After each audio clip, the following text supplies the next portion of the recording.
다윗과 압살롬이 다시는 건널 수 없는 강을 건넜다라고 하는 확실한 모습을 보여줘야 돼요. 만약에 압살롬 편에 딱 붙어버렸는데 다윗과 압살롬이 화해라도 해버리면 다윗 편에 붙었던 지파들은 괜찮아요. 압살롬은 건너왔는데 걔네는 못 건너온 못 거지. 건너와요. 그렇죠. 그건 진짜 난리 나는 거예요. 압살롬은 그렇게 화해하고 나서는 다시 왕권을 찾긴 또 어렵잖아요. 그러니까 야 이거 큰일이거든요. 그때 아히도벨이 냈던 꾀가 뭐냐면 우린 갈라섰어라는 거 확실한 것을 보여주는 거죠. 그러니까 이제 다른 지파들이 이제 와서 붙을 수 있는데 문제는 뭐냐면 거기까지는 다 들어줬어요. 근데 아히도벨이 마지막으로 낸 꾀는 뭐냐면 기동전으로 끝내야 됩니다.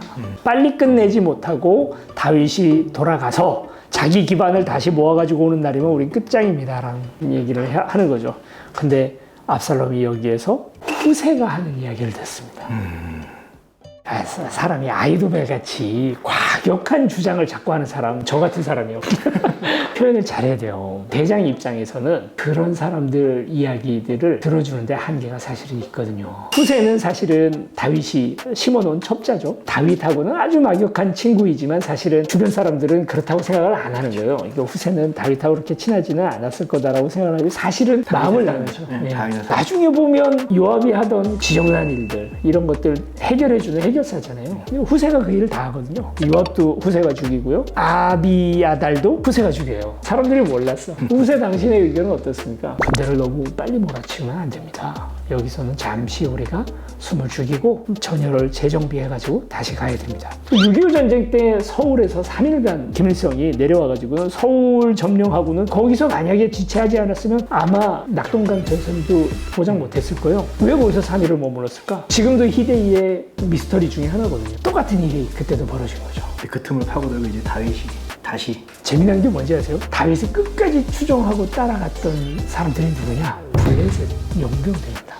그런가요? 그러니까 어떻게 보면 다윗이 지근지근 밟아놨던 그 나라에 진짜 싸움 잘하는 그리스 출신 사람들이잖아요. 이 사람들이. 그런 사람들이 다윗에게 끝까지 충성을 해요. 다윗이 울면서 얘기합니다. 가라! 너네 나라로 가라. 우리가 싸우는데 니들이 뭐 이렇게까지 하냐? 블레셋 이들이 다윗에게 충성 맹세를 하면서 우린 끝까지 당신 곁에 있겠다고 해줍니다. 야, 그런 거 보면 다윗의 그 카리스마나 이 리더십이라는 게 보통이 아니에요.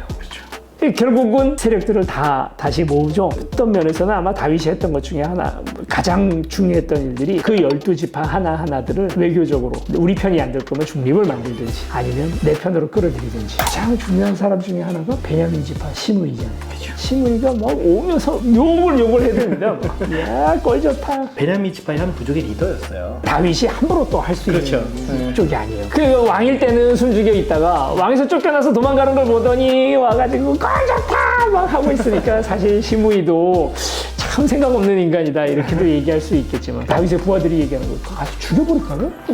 아야, 저 사람이 하나님이 내게 하는 얘기를 다시 하고 나한테 해주고 있는 거야. 이렇게 넘겨요. 여기까지 멋있거든요. 근데 나중에 솔로몬이 왕이 오를 때 솔로몬한테 유언을 해주잖아요. 그렇죠. 시므이 죽여라. 다윗이 뒤끝이 있어. 만약 그때 거기서 다윗이 시므이를 죽였으면 베냐민 지파는 돌아서는 거예요. 근데 이 베냐민 지파 재밌는 게 뭐냐면 나중에 르호보암이 그 남유다와 북이스라엘로 이렇게 갈라질 때 그때 베냐민 지파가 남유다에 붙어요. 지리적으로도 그럴 수밖에 없어서 그랬다고도 볼 수 있지만 다윗이 공을 많이 들인 거죠. 그쵸. 적은 그렇게 잘했으면서 헤브론에서 반란이 나냐. 참 그건 아이러니한 얘기예요. 자, 그래서 전열을 가다듬고 나니 다윗이 재빠르게 움직여서 여러 지파들이 압살롬 편에는 붙지 않았고 다 다윗 편으로 붙었던 것 같아요. 아니면 중립을 선언하고 딱 관망을 하는 상태가 딱 되고 나니까 전쟁하기 전에 이미 이 전쟁은 게임이 끝난 겁니다. 그래서 아히도벨은 결국 자살을 해버리고 다윗이 요압에게 가서 부탁을 하죠.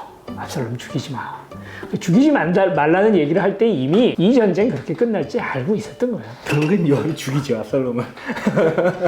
왜 요압이 죽였을까? 저는 두 가지 설이 있다고 생각합니다. 첫째, 요압 스스로가 압살롬을 천거해서 다시 외갓집에서부터 암몬에서부터 데리고 왔잖아요. 그게 요압이에요. 그러니까 누가 봐도 요압은 압살롬의 첩자일 가능성이 느껴지는 거죠. 나중에 이거 신문하다 보면요, 반역자가 누구야, 또 배신한 놈 누구야 해가지고 다 이제 그거 한따까리 하겠죠. 그러면 요압이라는 이름이 나올 수밖에 없고. 요압이 나올 수 있어요.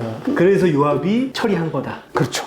두 번째 썰이 또 있습니다. 어떤 썰입니까? 지난번에 아브넬 죽일 때 다윗이 얼굴만 보고 싶어 뭐 이런 식으로 사인을 줬던 것처럼 야, 압살롬 죽이지 마. 네 알았어요. 아니 죽이지 말라고.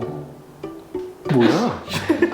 어떻게 다윗이 자기 아들 죽였다고 자기가 명령했다고 말하겠어요. 똥은 네가 만져라. 물론 성경에서는 다윗의 그 어떻게 보면 단장의 슬픔이죠. 자녀가 죽는 슬픔은 정말 어떤 슬픔하고도 비교할 수 없잖아요. 여러분이 오해하실 것 같은데 왕권은 부모가 자식을 죽이게 만듭니다. 자식이 부모를 죽이게 만들고요. 영화 반지의 제왕에서 진짜 반지 같은 거예요. 그거. 누구도 장담할 수 있는 얘기가 아니죠. 왕의 실질적인 경쟁자는 아들이죠. 아들입니다. 아이고. 어쨌든 이 내전을 통해서 어떻게 보면 헤브론의 잔존 세력들 이런 사람들이 이제 발본색원이 되는 거예요. 그러니까 다윗에게 정치적인 어떤 부담감을 줬던 사람들이 어떻게 보면 이제 완전히 체각하게 되는 어떤 면에서는 개국공신들이 이제 다 정리가 되는 순서라고도 볼 수 있죠. 결국엔 그렇게 이제 압살롬까지 죽이고 다윗 정권의 후기로 접어들게 됩니다. 다윗은 하나님께 성전을 바치고 싶었으나 그쵸. 그러나 하나님께서는 다윗이 너무 전쟁 많이 해서 사람 많이 죽였다라는 이유로 그에게 허락을 하지 않습니다. 그러니까 어떤 면에서는 다윗은 나라를 부강시키는 가장 중요한 수단으로 전쟁을 사용했던 사람. 우리는 다윗에 대하여 미켈란젤로의 다비드상도 굉장히 뽀송뽀송한 그냥 꽃미남으로 그리고 있지만 사실 다윗은 전쟁의 잔뼈가 굵은 군인 중에 군인이에요. 그렇죠. 그렇게 볼 수 있지 않나 그렇게 생각이 되고요. 그래서 그가 할 줄 아는 건 전쟁밖에 없어요. 솔로몬 시절은 달라집니다. 그렇죠. 솔로몬은 이제 건축 경기죠. 건축으로 나라를 부강시켰던 거예요.